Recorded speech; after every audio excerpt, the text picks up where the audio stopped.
નમસ્કાર મિત્રો દેશ અને દુનિયાના સુપરફાસ્ટ સમાચારમાં તમારું સ્વાગત છે। જેલેન્સીએ ટ્રમ્પ સાથે વાત કરી।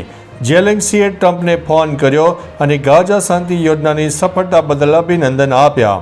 તેમણે કહ્યું કે જો એક યુદ્ધ રોકી શકાય છે તો રશિયા યુક્રેન યુદ્ધ પણ રોકી શકાય છે। જેલેન્સીએ એક્સ ઉપર લખ્યું છે।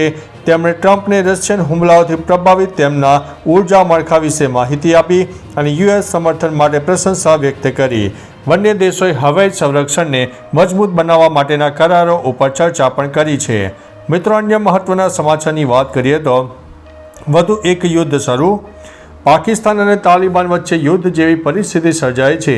પાકિસ્તાની હવાઈ હુમલાના જવાબમાં તાલિબાને છેલ્લા 48 કલાકમાં પાકિસ્તાનમાં અનેક મોટા પાયે હુમલા કર્યા। પહેલા ખૈબર પખ્તુનખ્વામાં એક પોલીસ સ્ટેશન ઉપર હુમલો કરવામાં આવ્યો, જેમાં ઘણા પોલીસકર્મીઓ માર્યા ગયા। ત્યારબાદ શનિવારે મોડી રાત્રે તાલિબાને ઘણી પાકિસ્તાની ચોકીઓનો નાશ કર્યો, જેમાં 12 સૈનિકો માર્યા ગયા। બંને પક્ષો વચ્ચે તણાવ ચરમસીમાએ છે। મિત્રો, અન્ય મહત્વના સમાચારની વાત કરીએ તો આ રાજ્યોમાં ચોમાસાની વિદાય। ગુજરાત, મધ્યપ્રદેશ, ઉત્તર પ્રદેશ અને મહારાષ્ટ્રના કેટલાક ભાગોમાંથી ચોમાસાની વિદાય માટે પરિસ્થિતિઓ અનુકૂળ છે। લક્ષદ્વીપમાં હળવો જ્યારે આંદમાન અને નિકોબારમાં મધ્યમ વરસાદની શક્યતા વર્ણવવામાં આવી છે। આસામ, મેઘાલય, દરિયાકાંઠાના કર્ણાટક, કેરળ, માહે, નાગાલેન્ડ, મણિપુર, મિઝોરમ, ત્રિપુરા, રાયલસીમા અને દક્ષિણ આંતરિક કર્ણાટક, તામિલનાડુ, પોંડિચેરી અને કરાઈકલમાં ભારે વરસાદની આગાહી છે। મિત્રો, અન્ય મહત્વના સમાચારની વાત કરીએ તો રાજ્યમાં શિયાળાનું ધીમે ધીમે આગમન। રાજ્યમાં શિયાળાનું ધીમે ધીમે આગમન થઈ રહ્યું છે। મહત્તમ તાપમાન 34-35 ડિગ્રી જ્યારે લઘુત્તમ તાપમાન 20 ડિગ્રીથી નીચે રહેશે। ચોમાસાએ ગુજરાત, રાજસ્થાન, મહારાષ્ટ્ર અને મધ્યપ્રદેશમાંથી વિદાય લીધી છે। હવામાન વિભાગે ચોમાસાની સત્તાવાર વિદાય જાહેરાત કરી છે। આગામી 7 દિવસ ગુજરાતમાં વાદળછાયું વાતાવરણ રહેશે, પરંતુ વરસાદની આગાહી નથી। અમદાવાદમાં મહત્તમ તાપમાન 34 ડિગ્રી અને લઘુત્તમ 23 ડિગ્રી રહેવાની સંભાવના છે। મિત્રો, અન્ય મહત્વના સમાચારની વાત કરીએ તો ચિલ્કા તળાવ ઉપર દેખાયું ભયાનક ટોર્નેડો। શનિવારે ઓડિશાના વિશ્વ પ્રસિદ્ધ ચિલ્કા તળાવ પર એક વાવાઝોડું દેખાયું હતું। સ્થાનિક લોકો આ ઘટનાને હાથી સુંડા કહે છે, જેનો અર્થ હાથીનું થડ થાય છે। આ દ્રશ્ય થોડા સમય માટે રહ્યો અને પછી ધીમે ધીમે અદૃશ્ય થઈ ગયું। આ ઘટનાનો એક વિડીયો સોશિયલ મીડિયામાં વાયરલ થઈ રહ્યો છે।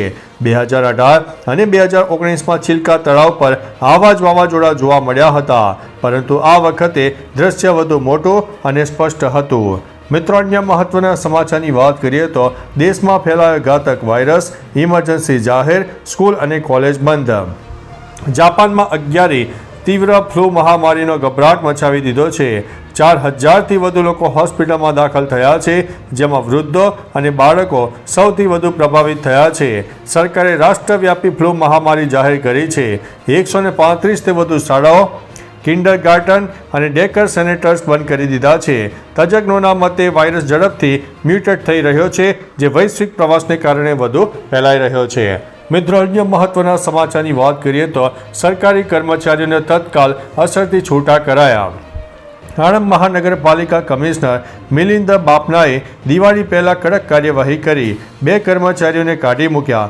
જન્મ મરણ નોંધણી વિભાગના માલવ પટેલ અને દીવાબત્તી વિભાગના યશ સંઘવીને તાત્કાલિક છૂટા કર્યા હતા। અરજદારો સાથે ગેરવર્તન અને ફરજ દરમિયાન વિલંબની ફરિયાદો બાદ તપાસ કરીને આ પગલું લેવાયું હતું। આ કાર્યવાહીથી મહાનગરપાલિકા તંત્રમાં શિસ્તનો સંદેશ મળ્યો છે, જે અન્ય કર્મચારીઓ માટે ચેતવણીરૂપ છે। મિત્રો, અન્ય મહત્વના સમાચારની વાત કરીએ તો જગદીશ પંચાલના સ્વાગતમાં સુરતથી બારડોલી સુધી શક્તિ પ્રદર્શન। ગુજરાત ભાજપના પ્રદેશ અધ્યક્ષ જગદીશ પંચાલ સંગઠનાત્મક પ્રવાસના ભાગરૂપે સુરત પહોંચ્યા હતા।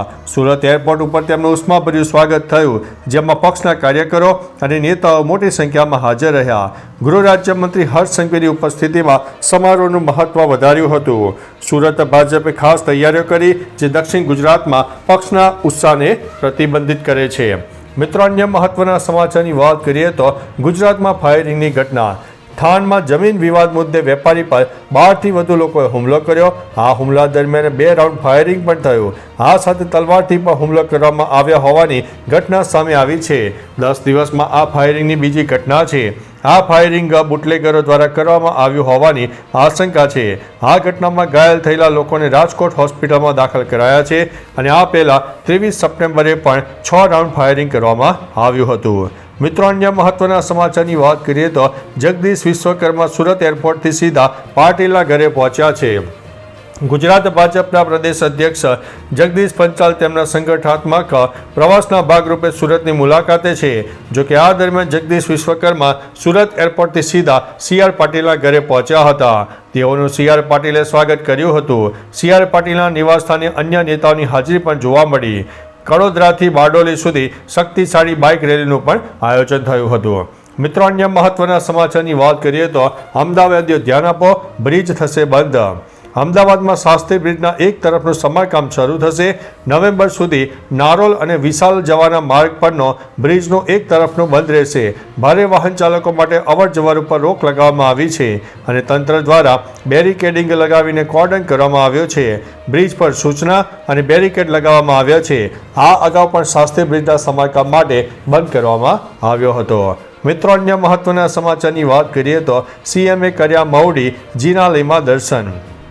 રાજ્યના મુખ્યમંત્રી ભૂપેન્દ્રભાઈ પટેલે મવડી જિનાલયમાં ભગવાન ઘંટાકર્ણના દર્શન કર્યા હતા. આ દરમિયાન તેમણે આરતી, પૂજા અર્ચના કરીને રાજ્યના નાગરિકોના સુખ સમૃદ્ધિ માટે પ્રાર્થના કરી.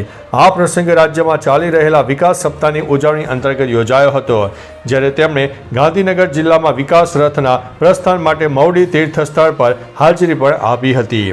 મિત્રો, અન્ય મહત્વના સમાચારની વાત કરીએ તો અનેક પાકિસ્તાની ચોકીઓ કબજે કરવામાં આવી છે. ટોલો ન્યૂઝના જણાવ્યા અનુસાર અફઘાન સેનાએ પાકિસ્તાનની ઘણી ચોકીઓ પર કબજો જમાવી લીધો છે. આ સંઘર્ષમાં પાકિસ્તાનને નોંધપાત્ર નુકસાન થયું હોવાનો અહેવાલ છે. મીડિયાના રિપોર્ટ અનુસાર અફઘાન સૈનિકોએ પણ પાકિસ્તાની સૈનિકોને ભારે હાર આપી છે.